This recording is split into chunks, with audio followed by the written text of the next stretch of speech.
All right, does the defense have evidence to present today? All right. Does defense wish to make argument today? Your Honor, we do not wish to make arguments. Mr. Kohberger, along with his legal team, is prepared for the court to enter judgment.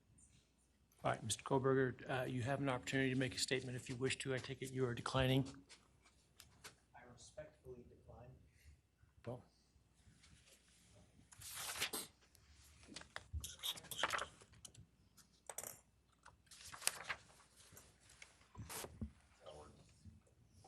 please. All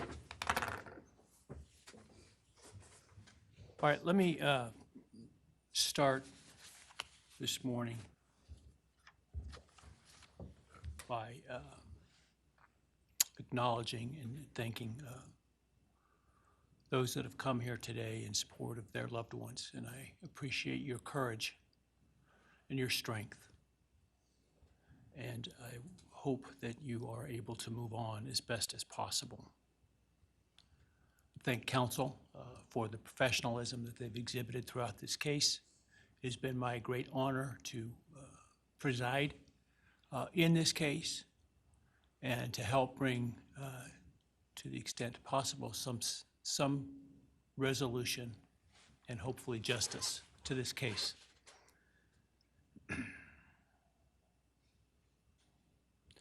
During the quiet morning hours of November 13, 2022, a faceless coward breached the tranquility of 6 beautiful young people and senselessly slaughtered them, 4 of them. Who committed this unspeakable evil was unknown for several weeks, but due to the killer's incompetence and outstanding police work by numerous local, state, and federal law enforcement agencies, the person that slithered through that sliding glass door at 1122 King Road now stands before the world and this court unmasked. This unfathomable and senseless act of evil has caused immeasurable pain and loss.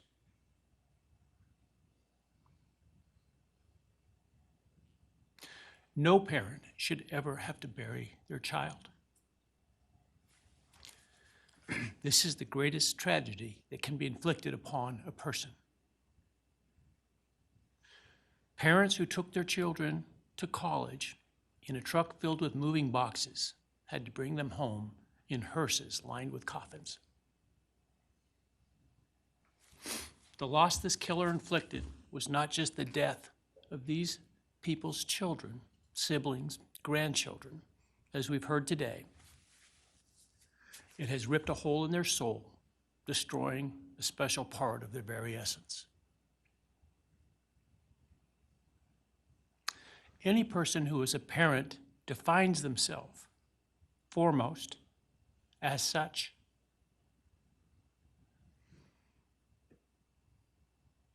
It is their existence and purpose of being.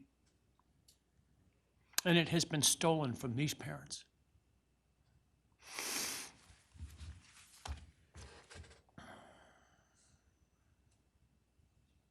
None of us have experienced the loss these victims have in the unspeakable way that they have. And therefore, none of us can, nor should we, question the way in which they have handled their loss. Whether that be in private mourning, removed as far as possible from this media circus, or in front of a camera demanding retribution with the loudest megaphone. I've listened intently to the stories and pain that have been shared today, with great awe at the courage and resilience of the surviving family members of those wonderful children. I've listened also to the surviving roommates, both in person and through their friends. And I can't think of how, frankly, courageous they have been despite the hell that they have faced by uncaring people who have come up with all kinds of crazy theories about 2 kids simply being kids. The parents, siblings, and other family members who have spoken today are designated as victims in our legal system. but going forward, I hope that they can shed that label, as it gives too much power to the evil that condemned them to that role.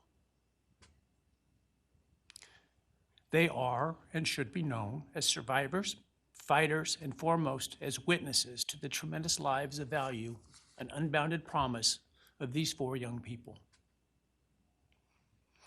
But those speaking today and those who did not speak, but who carry this same burden, this same loss, now carry forward the memories of these now perpetually young people, these forever children. These survivors carry the responsibility of ensuring that the voices of these children, Maddie, Kaylee, Xana, and Ethan, are never forgotten, and the positive impacts that they have had on so many lives are never minimized, and that the love they shared, the light that they shined onto others, is forever celebrated.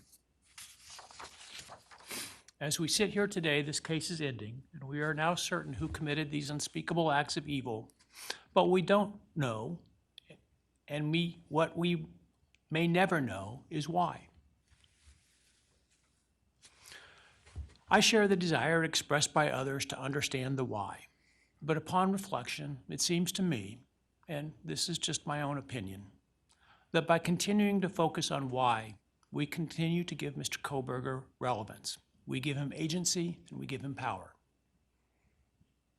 The need to know what is inherently not understandable makes us dependent upon the defendant to provide us with a reason, and that gives him the spotlight, the attention, and the power he appears to crave. Yet even if I could force him to speak, which legally I cannot, how could anyone ever be assured that what he speaks is the truth? Do we really believe, after all of this, he's capable of speaking the truth or of giving up something of himself to help the very people whose lives he destroyed? Rather, I suspect the so-called reason would be dished out in enticing, self-serving, and aggrandizing untruthful bits, leaving people wanting more information, more insight, and thus enhancing even further the power he seeks to hold. Even if we could get truthful insight into his why, I suspect it would not in any way quench one's thirst for actually understanding why in the first instance. Because there is no reason for these crimes that could approach anything resembling rationality. No conceivable reason could make any sense. And in the end, the more we struggle to seek explanation for the unexplainable, the more we try to extract a reason, the more power and control we give to him. In my view, the time has now come to end Mr. Kohberger's 15 minutes of fame. It's time that he be consigned to the ignominy and isolation of perpetual incarceration. I know there has been concern about him collaborating on books or movies or other media projects, and I truly hope that someone does not stoop to affording him this spotlight that he desires in the name of clicks, royalties, or profits. While criminal behavioralists should study him away from the spotlight in an attempt to prevent other would-be killers from acting on their worst impulses, there should be no need for that to spill over into the public eye. The great Idaho jurist Edward Lodge was known for trying to find something positive about every person he ever sentenced. And with over a half a century as a trial judge, that was a lot of people. This was often challenging, and I recall in one case he said that the best he could come up with was the defendant had good penmanship. Truth be told, I'm unable to come up with anything redeeming about Mr. Kohberger because his grotesque acts of evil have buried and hidden anything that might have been good or intrinsically human about him.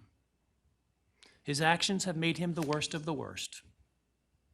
Even in pleading guilty, he is giving nothing hinting of remorse or redemption, nothing suggesting even a recognition or understanding, let alone regret for the pain that he has caused.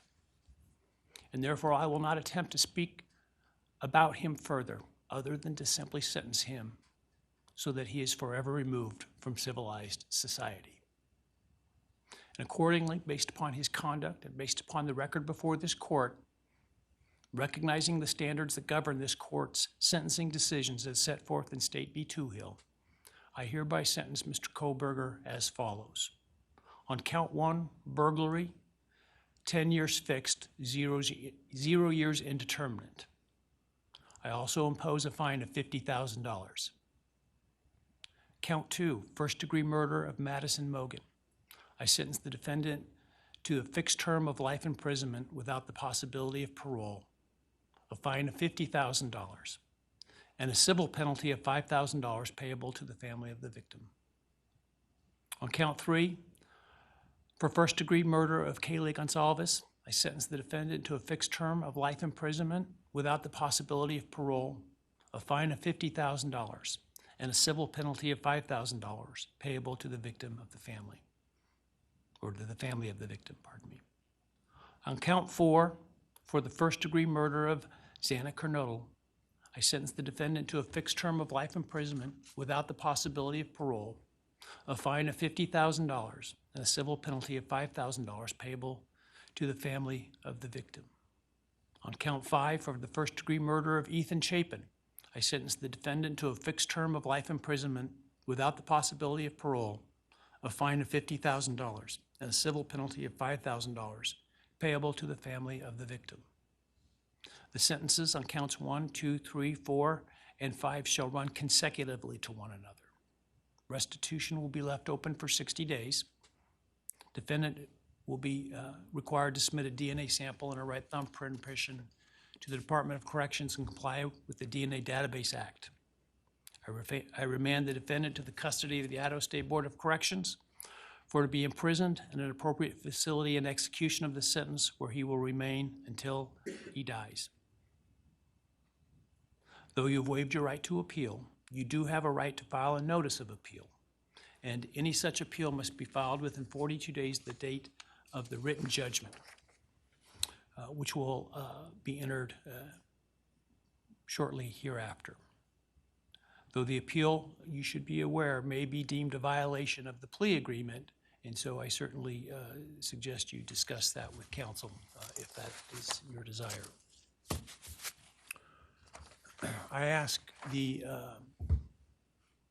media and public present to allow the families to be escorted out first before they leave. Again, thank you to everyone for your stories today. I am strengthened by them, and I am encouraged by your humanity and strength, and God bless you. We're adjourned.